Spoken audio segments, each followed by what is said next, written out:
Definitely excited about our non-conference historic run in our SEC. It speaks volumes to the depth of our teams. Whenever you have a group of coaches and players go 185 and 23, it says something. Whenever you have in the AP polls for of the top six being from our conference and five of the top 10 being from our conference, or even seven of the top 13 being from our conference, or 10 again out of the top 25 being from our conference, it lets you know that we are, double digit bid league, meaning 13 teams, 13 or plus or more. What I do hope is that the committee is paying attention to that, because our records in conference is not going to indicate, as we beat each other down, is not going to indicate how good our teams are. And I hope this barometer is sort of encased where we are right now, nationally. Okay. Nationally. That's what I'm hoping. Net ranking is important. Right now, our non-conference schedule ranks 169th at strength of schedule. That's top half nationally. And that's what we wanted to accomplish. Obviously, we have the potential to play the AAC champions in Memphis on their home court. We've played Illinois in our neutral site game, who could easily win the Big Ten. And we've played Kansas, who've historically had a part or a piece of the Big 12 championship, and they were number one in the country. And those things are important to us.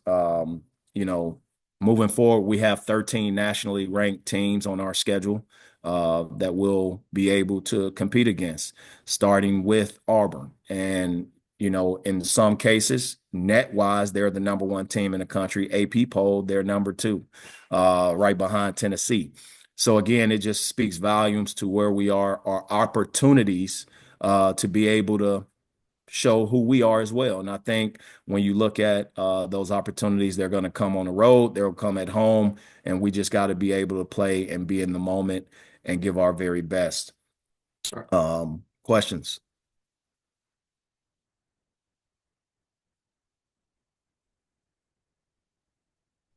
Coach, I'll start here. Just Auburn doesn't seem like a team that turns over the ball a whole lot, and then you guys obviously like getting points off turnovers when you can. Just what do you see the kind of dynamic with that being here, and what do you need to do to maybe force them to cough up the ball a little more often?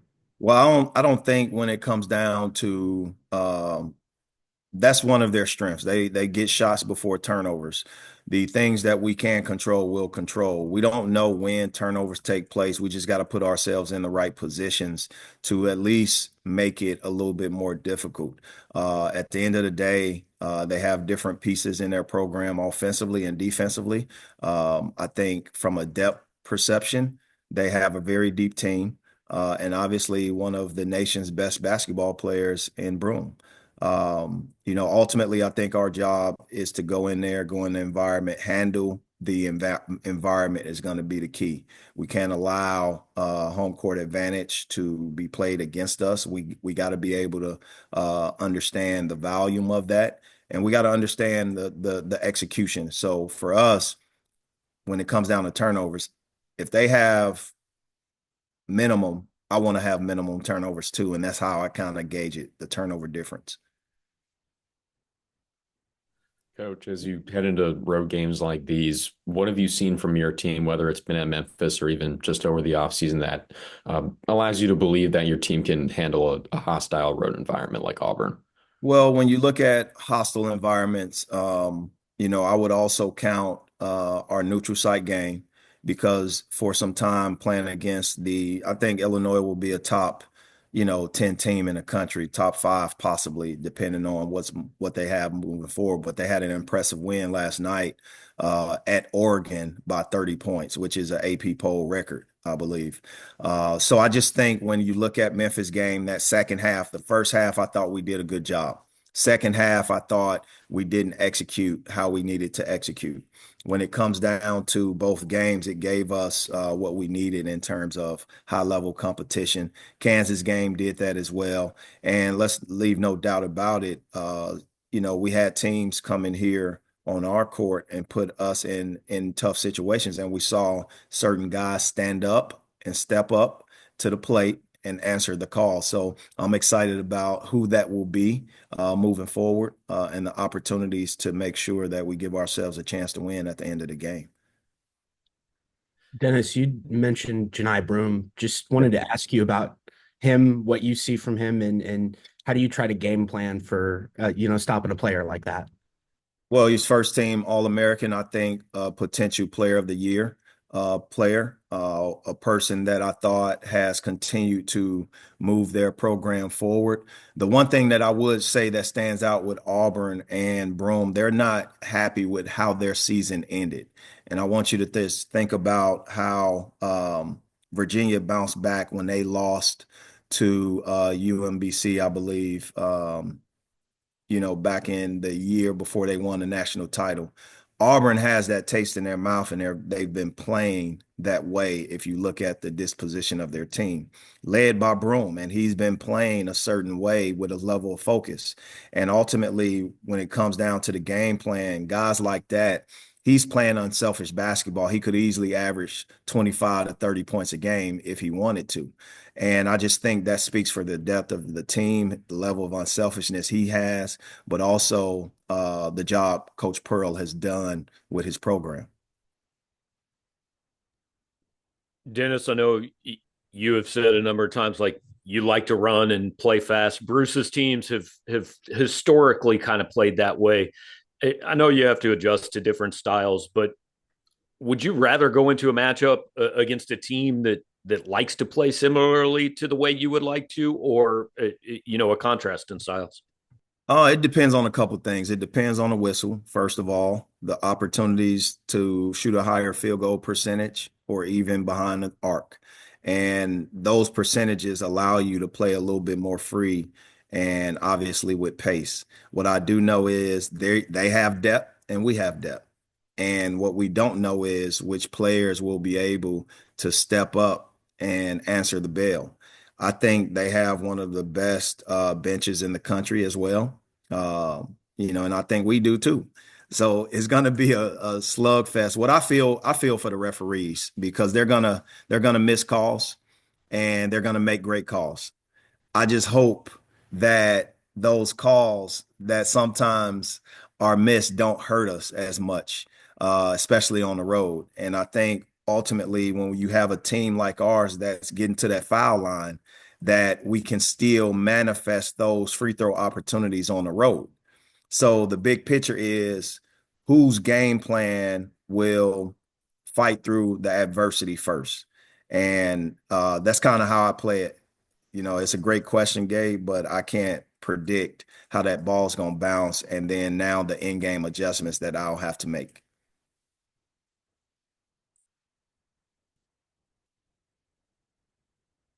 Coach, you kind of touched on it a little bit, but is there a mindset change at all for maybe that opening 5 minutes or so in road games compared to home games of these tough road games? You need to weather the storm maybe a little bit. Well, both teams are going to be excited. This is SEC play, the best conference in the country. I think you guys probably retweeted or read it. It's funny when you look at the rankings of all 360 plus teams, and then the first 16 teams on the strength of schedule is all SEC teams. That is remarkable. So I think in this historic moment that not only fans from every city, I expect every road game to be sold out. I expect every home game to be sold out because this is very historic of what's going on. And if you're an average fan, you're going to want, no matter what the adversity is to get to the game, you got to be able to get there because the brand of basketball that's happening in the SEC is remarkable. Okay. It's remarkable. It's just remarkable. So for me, just being excited in the first 5 minutes, that's not it. It's going to be excitement in the first 40 minutes. How about that? First 40 minutes, don't miss anything because I just think there'll be several games in our conference throughout this year that is going to end in one possession or less. It's going to be several teams clustered up in tie-break opportunities when it comes down to the conference tournament. And I truly believe the national champion may come from this conference. in addition to that, I think, no different than years past, whoever wins the conference may not be the team that's in the national championship game.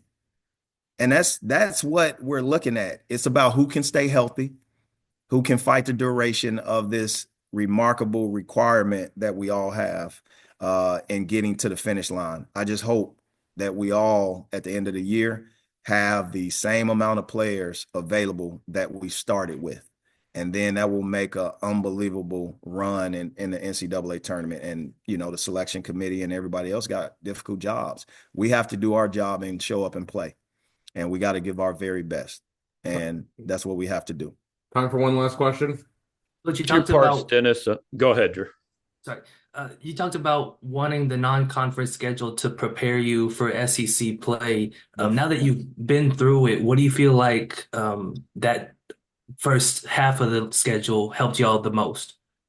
I think seeing who we are at the Memphis game, growing from that, our guys so much wanted to get that back, and they were able to get it back in certain ways. The adversity we faced down from at halftime to California, the adversity we faced in the history of our Kansas game. No one gave us an opportunity to win against the number one team in the country.